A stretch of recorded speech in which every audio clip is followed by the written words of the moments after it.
নমস্কার বন্ধুরা, আজ আমি বানাবো বিহারের বিখ্যাত স্ট্রিট ফুড লিট্টি। তো এর জন্য দেখো প্রথমে আটা নিয়ে নিয়েছি একটু, এর মধ্যে আমি দিয়ে দেবো একটু নুন আর দিয়ে দেবো অল্প করে সাদা তেল দিয়ে আমি ময়মটা ভালো করে মেখে নেবো। তার মধ্যে আমি একটু দেবো জোয়ান। ময়মটা মাখা হয়ে গেলে আমি হাতে করে ভালো করে ঘষে নিয়ে অল্প করে একটু জোয়ান দিয়ে দেবো। এবার এর মধ্যে আমি অল্প করে জল দিয়ে দিয়ে আটাটা একটু শক্ত করে মেখে নেবো।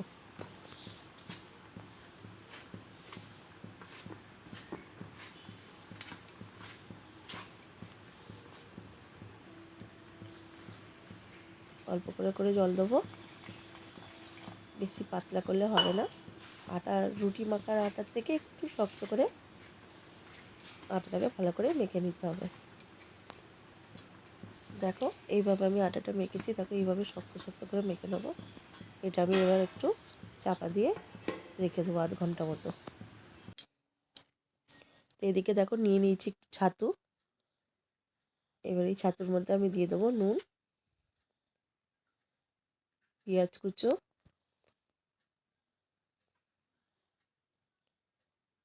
লঙ্কা কুচো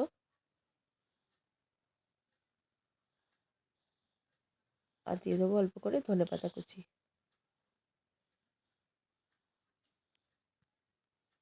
আর দিয়ে দেবো এর মেন ইনগ্রিডিয়েন্টস আচার। এটা হচ্ছে লেবুর আচার, তোমরা যে কোনো আচার ব্যবহার করতে পারো। তো পাঁচমিশালি আচার হলেও ভালো হবে। তো একটু টক টক আচার হলে এটা বেশি ভালো খেতে লাগে। তো এইটা দিয়ে আমি ভালো করে এটাকে চটকে নেব।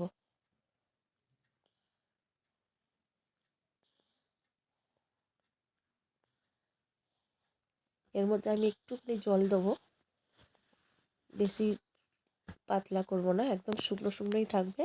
হালকা একটু জল দিয়ে এটাকে মিশিয়ে নেব, যাতে পেঁয়াজটা আর লঙ্কা ধনেপাতাগুলো ভালো করে এর সাথে মিশে যায় ছাতুর সাথে।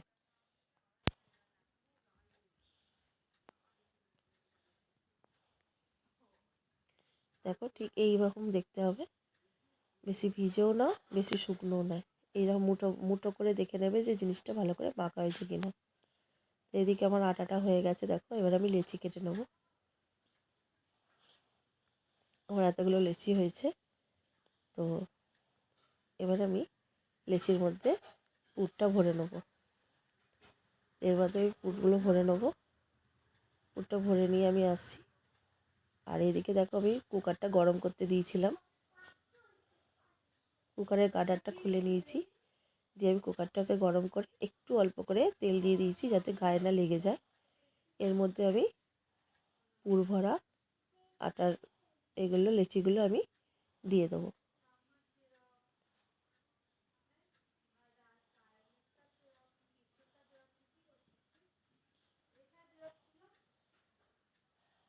এইভাবে আমি আস্তে আস্তে দিয়ে দেবো।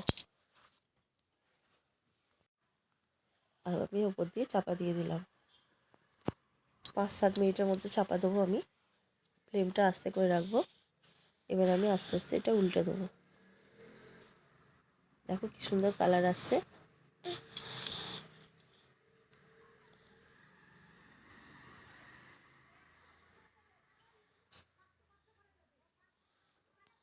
এইভাবে ঘুরিয়ে ফিরিয়ে পুরোটাকে সেঁকে নিতে হবে, অল্প আছে।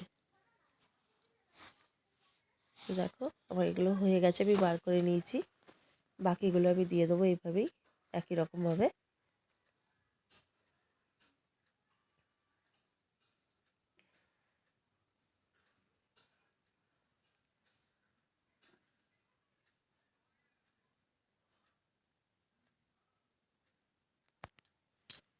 দেখো আমার হয়ে গেছে সব কটা। তো আমি দুটো তোমাদেরকে ভেঙে দেখাচ্ছি। তো এর মধ্যে আমি একটুখানি ঘি দিয়ে দিলাম ওপর দিয়ে। ওরা ঘিয়ের মধ্যে ডিপ করে এটা দেয়, তো আমি ওপর দিয়ে চামচে করে একটু দিলাম ঘি। তোমরা চাইলে ঘিয়ের মধ্যে ডুবিয়ে নিতে পারো, বাটি করে ঘি নিয়ে একটু ডুবিয়ে ডুবিয়ে নেবে। তো এটা গাওয়া ঘি, পিওর যে গাওয়া ঘিটা হয় ওটাই বেশি ভালো লাগবে। দেখো এবার আমি ভেঙে দেখাবো তোমাদেরকে। এবার কি সুন্দর হয়েছে, এটা ভেতরটা খুব সুন্দর খেতেও হয়েছিল। তো তোমরা একবার বাড়িতে এইভাবে ট্রাই করতে পারো, খুব সহজ আর খেতেও ভালো লাগে। তো এইভাবেই করবে। তো আমি আরও কটা দেখিয়ে দিচ্ছি। আমার সবগুলোই হয়ে গেছে। আমি ওপর দিয়ে ঘি দিয়ে দিচ্ছি সব কটারই।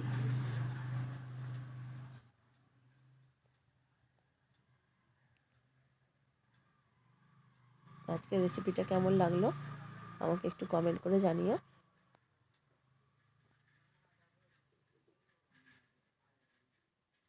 ভালো হলে অবশ্যই একটা লাইক করে দেবে।